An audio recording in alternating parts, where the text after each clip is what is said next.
लूणा कहता है कि हर साधक को पता होना चाहिए कि हमारी साधुता किसने बनाई है और हमारी साधुता की जड़ें क्या है और कहाँ से शुरू होती है हमारी साधुता।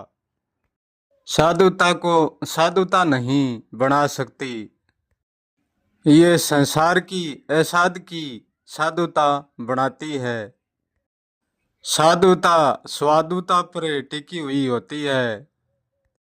यदि स्वादुता नहीं होगी तो हम साधुता किस पर सिद्ध करेंगे। यदि साधुता को आप कहेंगे कि हम एक साधुता है, हम एक साधु है, तो बदले में साधुता यही कहेगी कि हम ही एक साधु है और हम ही एक साधुता है। ये बात तुम किसको कह रहे हो, उसका कोई अर्थ नहीं होगा। साधुता पर साधुता को सिद्ध करेंगे तो कभी सिद्ध नहीं होगी। हमारी साधुता ऐसाद की प्रसिद्ध होती है, स्वादुता प्रसिद्ध होती है। स्वादुता में ऐसाद की में सारा संसार आ जाता है। स्वादु के बिना हमारी सादगी का कोई स्वाद नहीं है। कोई भी साधुता स्वादुता को कम मत समझो, ये स्वादुता ही तुमको पलकों पर संजो कर रखती है। इसलिए स्वादुता को कोई भी घटिया मत समझो, घृणित मत समझो। स्वादुता भी एक साधुता का हिस्सा है। यदि स्वादुता नहीं है तो फिर साधुता भी नहीं हो सकती।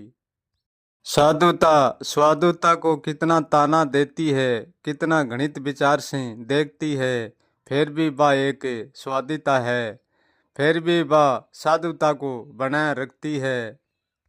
असादगी की कीमत साधुता कभी नहीं चुका सकती। मत बोलो कि स्वादुता के बिना साधुता का यहाँ कोई भी अस्तित्व नहीं है। किसी भी व्यक्ति को छोटा मत समझो, गुलाम मत बनाओ, बराबर का मित्र बनाओ, तभी हमारी साधुता असली साधुता होगी। तुम अज्ञान का कितना तुतकारते हो और ज्ञान का कितना सम्मान करते हो। ज्ञान को डांटने पर भी अज्ञान फिर भी ज्ञान का सम्मान करता है। जो साधु सबको समान भाव से देखता है, उसको ना तो कोई अपमानित कर सकता और ना कोई सम्मानित कर सकता। वो सदा ही सहज भाव से रहता है, क्योंकि अपमान के बिना सम्मान का कोई अर्थ नहीं है। अज्ञान के बिना ज्ञान का कोई महत्व नहीं है। अपनी साधुता को ज्ञान के अहंकार में कोई भी मत लाइए। हमारा संतोष किस पर टिका हुआ है? असंतोष पर, चलता पर टिका हुआ है। हमारी शांति किस पर निर्भर करती है? अशांति पर। यदि अशांति नहीं होगी, असंतोष नहीं होगा, तो हमारे संतोष भी नहीं होगा, और अशांति नहीं होगी तो हमारे शांति भी नहीं होगी। हमारी शांति अशांति पर निर्भर करती है, क्योंकि अशांति नहीं होगी तो हमें शांति को सिद्ध किस पर करेंगे।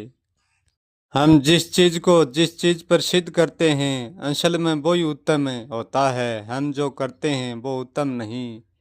यदि शांति को हमें अशांति पर सिद्ध करते हैं तो समझो अशांति का धन्यवाद करना चाहिए जो मैं शांति उस पर साबित कर पा रहा हूँ।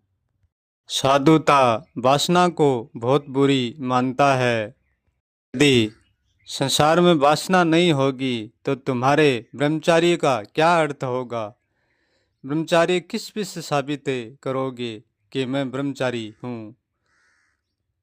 कहता है कि किसी का भी ब्रह्मचार्य वासना के बिना दो कौड़ी का ही नहीं है, उसकी कोई भी कीमत नहीं है, अस्तित्व भी नहीं है वासना के बिना। यदि वासना जमा मिट भी जाती है और तुम्हारा ब्रह्मचार्य नहीं मिटेगा, तब भी तुम्हारे ब्रह्मचार्य को कोई नहीं जानेगा, उसका कोई अर्थ नहीं होगा।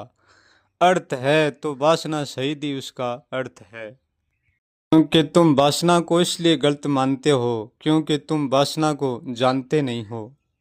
वासना के बारे में तुम इतना ही जानते हो कि सिर्फ वासना गलत है, इससे ज़्यादा जानते नहीं हो, इसलिए वासना को गलत मानते हो। जो वासना को जानता है वो कभी भी वासना को गलत नहीं मानता, क्योंकि बिना वासना बिना तो ब्रह्मचार्य हो ही नहीं सकता। संन्यास के बिना कोई संन्यास नहीं हो सकता। वासना की शुरुआत ब्रह्मचार्य से होती है, ब्रह्मचार्य की शुरुआत वासना से होती है। कोई चीज को घृणित मत समझो, उसको जानो। इस चीज का जैसा स्वभाव है उसको बदलने की चेष्टा मत करो, जैसा है उनको वैसा ही रहने दो, क्योंकि यही प्रकृति का नियम है, यही विधि का विधान है। जो भी जैसा है और जैसा का जैसा है वैसा का वैसा तुम स्वीकार करोगे, तब भी तुम प्रकृति के साथ एक हो सकते हो। अन्यथा प्रकृति के साथ एक नहीं, तुम प्रकृति से विरुद्ध हो। यदि तुम सत्य को नहीं जानते हो तो तुम बुराई से छूटकर भी नहीं छूट पाओगे। यदि तुम सत्य को जानते हो तो तुम बुराई में रहकर भी बुराई में कभी नहीं उलझते हो। सत्य को जान लोगे तो ना तो कोई बुराई और ना कोई अच्छाई, दोनों ही नहीं मिलेंगे। जैसा है वैसा है, जो भी है वो है। क्योंकि वासना वासना का ही पहलू है, अच्छाई भी एक वासना ही है। अकड़ के कारण बुराई को तो वासना मान लेते हो, परंतु अच्छाई को वासना नहीं मानते हो, परंतु ये भी वासना ही है। अच्छाई बुराई के दोनों के ऊपर उठोगे तब तुम्हें पता चलेगा कि ये दोनों ही वासना ही है। तुम्हारा त्यागना भी वासना है और तुम्हारा न त्यागना भी वासना ही है। सत्य को जानता है वो ना कुछ त्यागता है और ना कुछ पकड़ता है। वो जैसा है वैसा केवल जान लेता है, इतना ही करता और कुछ नहीं। सुंदरता का फूल कुरूपता के पेड़ पर ही खिलते हैं, सुंदरता पर नहीं।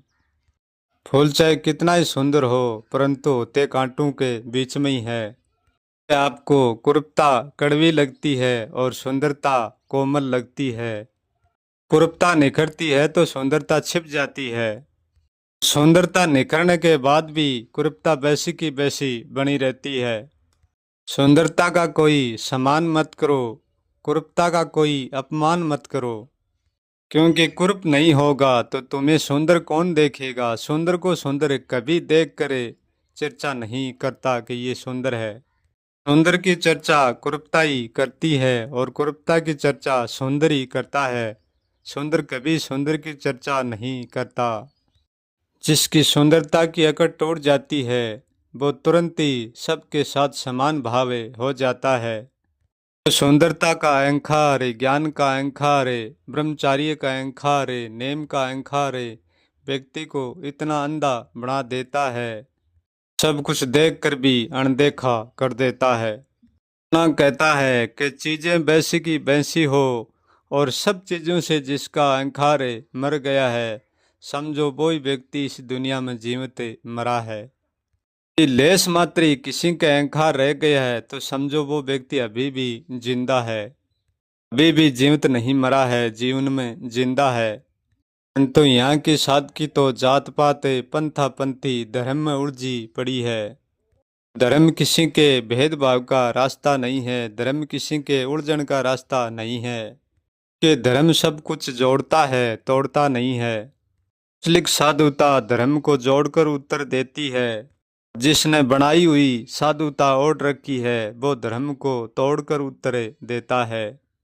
धर्म का सब नारा लगाते हैं, असल में धर्म कोई जानता बिरला ही है, सब जानते नहीं है। बुराई पर सब जोर देते हैं, आज तक बुराई कोई मिटा नहीं पाया। बुराई ने वो ही मिटा पाया है जो अच्छाई की साधुता मिटा ली, वो बुराई अच्छाई दोनों को मिटा चुका। के लिए ना अच्छा ना बुरा सब एक समान।